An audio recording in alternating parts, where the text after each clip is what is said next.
De Saint-Louis-Marie Grignon de Montfort, traité de la vraie dévotion à la Sainte Vierge, préparation au règne de Jésus-Christ. Oh, qu'un homme qui a tout donné à Marie, qui se confie et perd tout, et pour tout en Marie est heureux. Il est tout à Marie et Marie est tout à lui. Il peut dire hardiment avec David, Ec facta est mihi. Psaume 118, 56. Marie est faite pour moi, ou avec le disciple bien-aimé, Accepi eam in mea.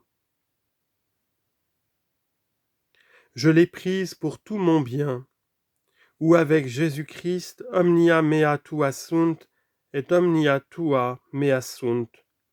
Tout ce que j'ai à vous, tout ce que j'ai est à vous, et tout ce que vous avez est à moi. Si quelque critique qui lira ici s'imagine que je parle ici par exagération et par une dévotion outrée, hélas, il ne m'entend pas, soit parce qu'il est un homme charnel qui ne goûte point les choses de l'esprit, soit parce qu'il est du monde qui ne peut recevoir le Saint-Esprit. Matthieu 16, 23 et Jean 14, 17. Soit parce qu'il est orgueilleux et critique qui condamne ou méprise tout ce qu'il n'entend pas. Mais les âmes qui ne sont pas nées du sang, ni de la volonté de la chair, ni de la volonté de l'homme, mais de Dieu, Jean 1, 13, et de Marie, me comprennent et me goûtent, et c'est pour elles aussi que j'écris. Cependant, je dis pour les uns et les autres, en reprenant ma matière interrompue, que la divine Marie étant la plus honnête et la plus libérale de toutes les pures créatures, elle ne se laisse jamais vaincre en amour et en libéralité. Et pour un œuf, dit un saint homme, elle donne un bœuf, c'est-à-dire pour peu qu'on lui donne, elle donne beaucoup de ce qu'elle a reçu de Dieu. Et par conséquent, si une âme se donne à elle sans réserve, elle se donne à cette âme sans réserve. Si on met toute sa confiance en elle sans présomption, travaillant de son côté à acquérir les vertus et à dompter ses passions.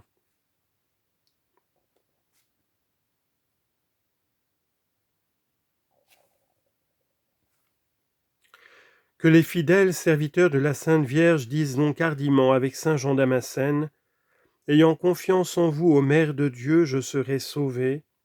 Ayant votre protection, je ne craindrai rien. Avec votre secours, je combattrai et mettrai en fuite mes ennemis. Car votre dévotion est une arme de salut que Dieu donne à ceux qu'il veut sauver. Spem tuam abens o Dei para servabor, defensionem tuam possidens non timebo, persequar inimicos meos et in fugam vertam, abens protectionem tuam et auxilium tuum, nam tibi devotum esse, est arma quedam salutis quae Deus is dat quos vult salvos fieri.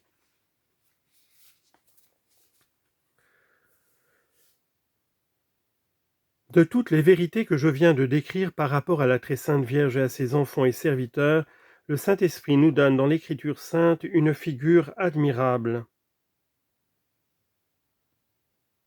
Dans l'histoire de Jacob, qui reçut la bénédiction de son père Isaac par les soins et l'industrie de Rebecca, sa mère. Confère, livre de la Genèse, chapitre 27. Ainsi que Malachie, chapitre 1, versets 2 à 3, Hébreux, chapitre 11, verset 20 et chapitre 12, verset 16. La voici comme le Saint-Esprit la rapporte. Ensuite, j'y ajouterai son explication. Ésaü ayant vendu à Jacob son droit d'aînesse, confère Genèse 25, 33, Rebecca, mère des deux frères qui aimait tendrement Jacob, lui assura cet avantage plusieurs années après, par une adresse toute sainte et toute pleine de mystère. Car Isaac, se sentant fort vieux et voulant bénir ses enfants avant que de mourir, appela son fils Ésaü qu'il aimait, lui commanda d'aller à la chasse pour avoir de quoi manger afin qu'il le bénît ensuite. Rebecca avertit promptement Jacob de ce qui se passait et lui commanda d'aller prendre 2 chevreaux dans le troupeau. Lorsqu'il les eut donnés à sa mère, elle en prépara à Isaac ce qu'elle savait qu'il aimait.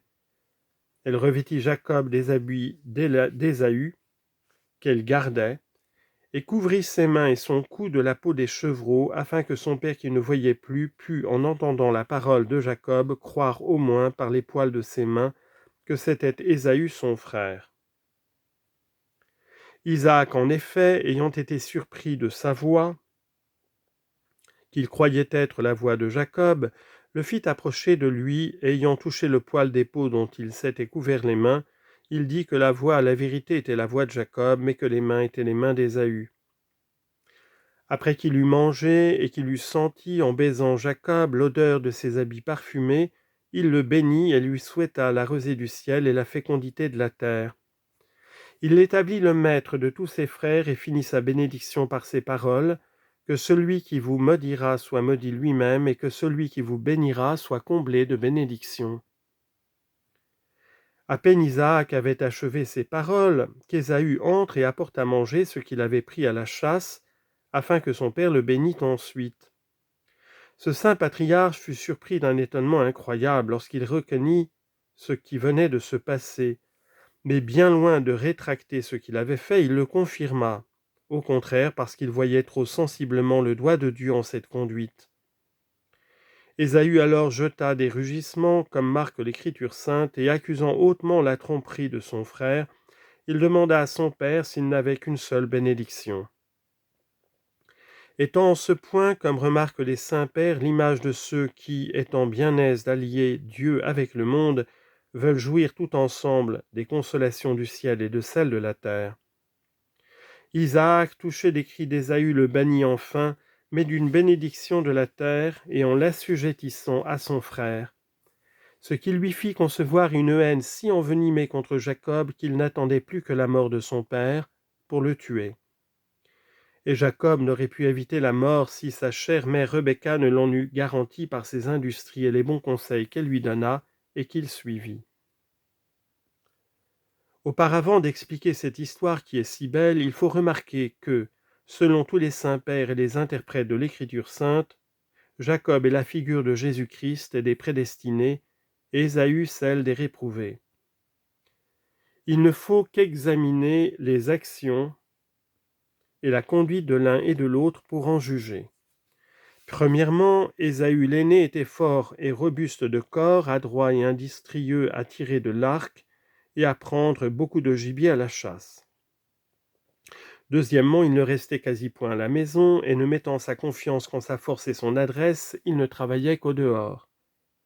Troisièmement, il ne se mettait pas beaucoup en peine de plaire à sa mère Rebecca, et il ne faisait rien pour cela. Quatrièmement, il était si gourmand et aimait tant sa bouche qu'il vendit son droit d'aînesse pour un plat de lentilles. Cinquièmement, il était comme Caïn, plein d'envie contre son frère Jacob, et il le persécutait à toute outrance.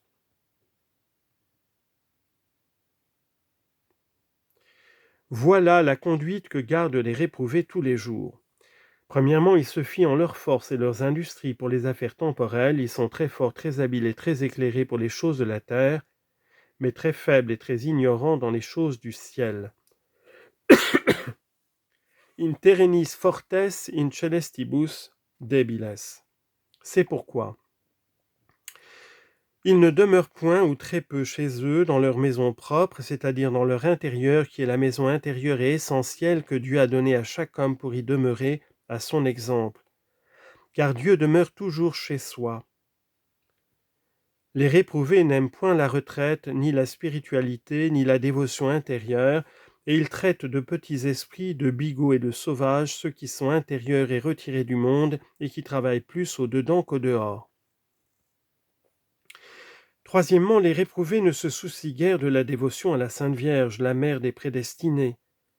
Il est vrai qu'ils ne la haïssent pas formellement, ils lui donnent quelquefois des louanges, ils disent qu'ils l'aiment et pratiquent même quelques dévotions en son honneur.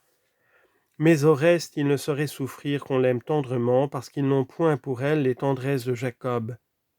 Ils trouvent à redire aux pratiques de dévotion auxquelles ces bons enfants et serviteurs se rendent fidèles pour gagner son affection, parce qu'ils ne croient pas que cette dévotion leur soit nécessaire à salut, et que pourvu qu'ils ne haïssent pas formellement la Sainte Vierge ou qu'ils ne méprisent pas ouvertement sa dévotion, c'en est assez, et ils ont gagné les bonnes grâces de la Sainte Vierge. Ils sont ses serviteurs en récitant et marmottant quelques oraisons en son honneur, sans tendresse pour elle ni amendement pour eux-mêmes. Les réprouvés vendent leurs droits d'aînesse, c'est-à-dire les plaisirs du paradis, pour un plat de lentilles, c'est-à-dire pour les plaisirs de la terre. Ils rient, ils boivent, ils mangent, ils se divertissent, ils jouent, ils dansent, etc., sans se mettre en peine, comme Ésaü, de se rendre digne de la bénédiction du Père céleste. Sans se mettre en aise, comme Jacob.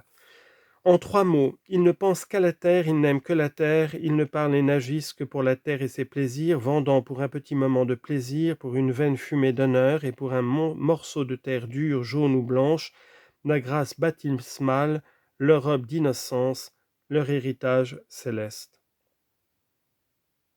Enfin, les réprouvés haïssent et persécutent tous les jours les prédestinés, ouvertement ou secrètement. Ils leur sont à charge, ils les méprisent, ils les critiquent, ils les contrefont, ils les injurient. Ils les volent, ils les trompent, ils les appauvrissent, ils les chassent, ils les réduisent en la poussière, tandis qu'ils font fortune, qu'ils prennent leur plaisir, qu'ils sont en belle passe, qu'ils s'enrichissent, qu'ils s'agrandissent et vivent à leur aise. Premièrement, Jacob le cadet était d'une faible complexion, doux et sensible, et demeurait ordinairement à la maison pour gagner les bonnes grâces de sa mère Rebecca, qu'il aimait tendrement. S'il sortait dehors, ce n'était pas par sa propre volonté, ni par sa confiance qu'il eut en son industrie, mais pour obéir à sa mère. Deuxièmement, il aimait et honorait sa mère, c'est pourquoi il se tenait à la maison auprès d'elle. Il n'était pas plus content que lorsqu'il la voyait, il évitait tout ce qui pouvait lui déplaire, et il faisait tout ce qu'il croyait lui plaire, ce qui augmentait en Rebecca l'amour qu'elle lui portait. Troisièmement, il était soumis en toutes choses à sa chère mère, il lui obéissait entièrement en toutes choses, promptement, sans tarder, et amoureusement, sans se plaindre. Au moindre signe de sa volonté, le petit Jacob courait et travaillait. Il croyait tout ce qu'elle lui disait sans raisonner. Par exemple, quand elle lui dit qu'il alla chercher 2 chevreaux et qu'il les lui apporta pour apprêter à manger à son père Isaac. Jacob ne lui répliqua point qu'il y en avait assez d'un pour apprêter une fois à manger à un seul homme, mais sans raisonner, il fit ce qu'elle lui avait dit. Quatrièmement, il avait une grande confiance en sa chère mère. Comme il ne s'appuyait point du tout sur son savoir-faire, il s'appuyait uniquement sur les soins et la protection de sa mère, il la réclamait en tous ses besoins, et il la consultait en tous ses doutes. Par exemple, quand il lui demanda si au lieu de la bénédiction il ne recevrait point la malédiction de son père, il la crut et se confia en elle. Et quand elle lui eut dit qu'elle prenait sur elle cette malédiction.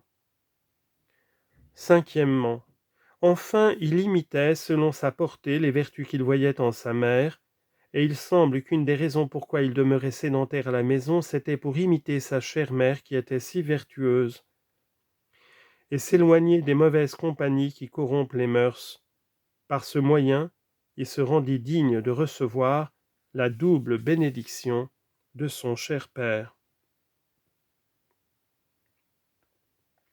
Voilà aussi la conduite que gardent tous les jours les prédestinés. Premièrement, ils sont sédentaires à la maison avec leur mère, c'est-à-dire ils aiment la retraite, ils sont intérieurs, ils s'appliquent à l'oraison, mais à l'exemple et dans la compagnie de leur mère la Sainte Vierge dont toute la gloire est au-dedans, et qui pendant toute sa vie a tant aimé la retraite et l'oraison.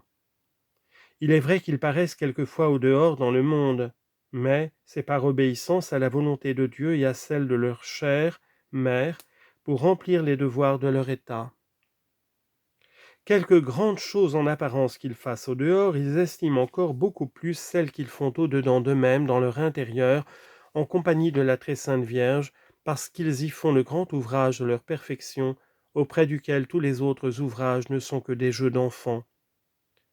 C'est pourquoi, tandis quelquefois que leurs frères et sœurs travaillent pour le dehors avec beaucoup de force, d'industrie et de succès, dans la louange et approbation du monde, ils connaissent par la lumière du Saint-Esprit qu'il y a beaucoup plus de gloire, de bien et de plaisir à demeurer cachés dans la retraite avec Jésus-Christ leur modèle, dans une entière et parfaite soumission à leur mère, que de faire, par soi-même, des merveilles de nature et de grâce dans le monde, comme tant d'Ésaü et de réprouvés.